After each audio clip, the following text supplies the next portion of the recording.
Hi, my name is Frank White, and welcome to another episode of Photography Tips and Reviews.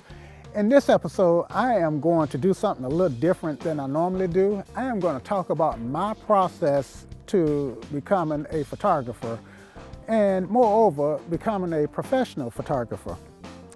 Well, like many of you, I had a keen interest in photography that goes way back. I remember even in high school, I wanted to, I really enjoyed the idea of photography and would look at cameras, but I could not afford the ones that I want, so I didn't buy any. But I finally bought one when I went to college, somewhere in the early 80s, so I'm dating myself. But nevertheless, I bought a Pentax K1000, which at that time was a fully manual camera. And I used that camera. I learned how to, that's where I initially learned about shutter speed, aperture, and at that time, film speed, or ASA film. But with that K1000, which was 100% manual, the process was, you make a picture, your pictures, you send your roll of film off and have it developed, and then you get your film back and you can go through the work you did. So with that time lag, it was hard for me to remember what I was trying to do when I made pictures, and I was only making 36 exposures at a time. But it did give me an opportunity to start learning something about composition, and the exposure triangle and so forth and so on. Well, unfortunately, that camera got missing. It got stolen. So my photography process came to an abrupt end, and I waited until sometime in I think it was the early 90s, to buy another camera. I think I bought it was a digital camera, a Pentax, not a Pentax, but a Kodak. I don't remember the model, but nevertheless, it was a 3.1 megapixel camera, which was at that time a lot of detail in a picture for a digital camera. 3.1 megapixels, go figure. And I started doing portraiture work with that camera. I was shooting for my church. We would have events, and I would shoot and print pictures, portrait pictures for the church's fundraisers and that kind of thing. And I enjoyed that camera. Unfortunately, and it's another story, but it too got missing, got stolen. So ultimately, well, not ultimately, but next I bought a Pentax. I think it was an Optio or something like that, Optio. It was a 5.1 megapixel camera. And I was never really happy with that camera. I just didn't have any creative control over it. The images were, to me at that time, were not that impressive, but so I kind of put it down, and unfortunately it too got stolen. Which brings me to recently, when I bought my Canon T4i. That I think was back in 2014. And I rolled up my sleeves, and I really enjoyed that camera. I mean, I loved it. So I shot everything: clouds, people, pets, trees, wildlife, sports, any and everything that I could get out there and shoot. I shot with that camera. I did engagements. Well, I did an engagement session for my daughter, which kind of helped me start on my road to professional photography.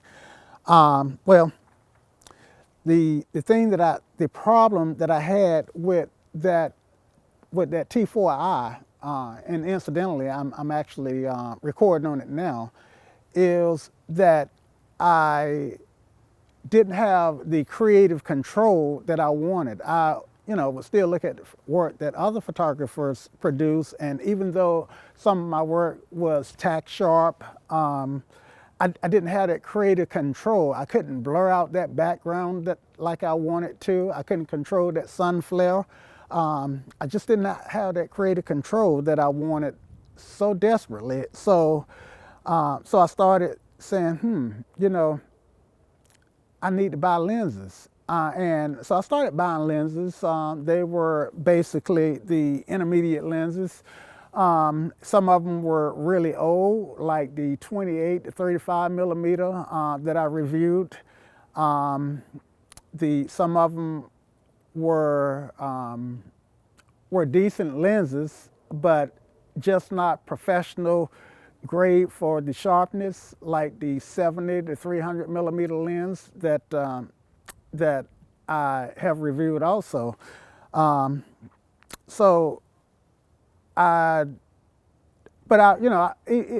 started buying these lenses and, putting some of my work out on my Flickr feed, putting some on my Facebook feed, and, every now and then somebody would ask me if I would take pictures for them.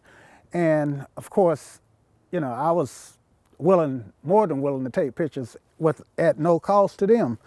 But when it got to the point where I started looking at lenses that were costing me $1,000, $1,500, $2,000, and $2,300, I said, well, maybe if I start charging for the work that I'm doing, I could offset, I could recoup or at least offset some of the costs of the gear. So I do shoot professionally. I do an awesome job, in my opinion, and I always seek feedback from my customers to make sure that they think that the work that I'm producing for them is awesome. That's been my process into professional photography. I shoot, right now, my three main genres of photography three genres are, okay, my subject-verb agreement tends to get screwed up, but they are wedding photography, seniors, high school seniors photography, and portrait photography. And of course, high school senior photography is actually a subset of portraiture. I don't do that much studio work, but I do have access to studios when I do need to do studio work. I do get to offset some of the cost of my gear by shooting professionally. And I hope that eventually I can make professional photography the only source of income that I have. Right now, it's about half of the income that I have. My other half of income comes from IT work that I do. So what about YouTube, you may ask? What got me into doing the YouTube videos? Well, in buying gear, I would always look at other folks' YouTube videos and learning the art side of photography. I would listen to a lot of YouTube videos, a lot of YouTube podcasts, and watch a lot of YouTube videos, do a lot of reading, a lot of research, soaking up everything that I could about the art and science of photography. So at this point, I've got almost a formal education, a pseudo-formal education in photography, just due to the research that I do in photography. Photography, I believe, is a lifelong learning process. So I am by no means a master of photography, but I've gotten to the point where I believe that I can produce consistent results, great results consistently, without as many mistakes that I used to make when I was early on, when I started shooting early on, or back a few years ago. So back to YouTube. So YouTube is truly a labor of love. Like I said, I was watching other folks' videos, and I had this gear, and I'm like, well, I'm in a perfect position to actually put out YouTube material because I got a camera.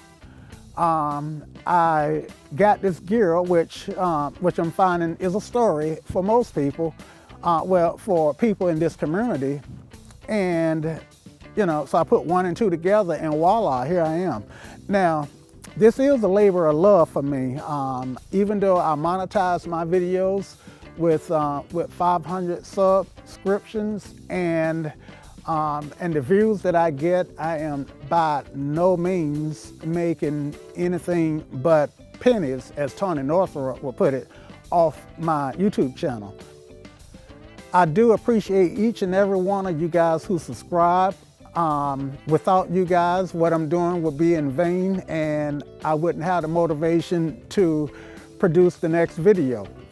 And some of my subscribers who comment most, I do have a special thank you to you guys. That include Nigel, 5178, FloX 83, and Marcelo, and my friend from France. I really do appreciate you guys.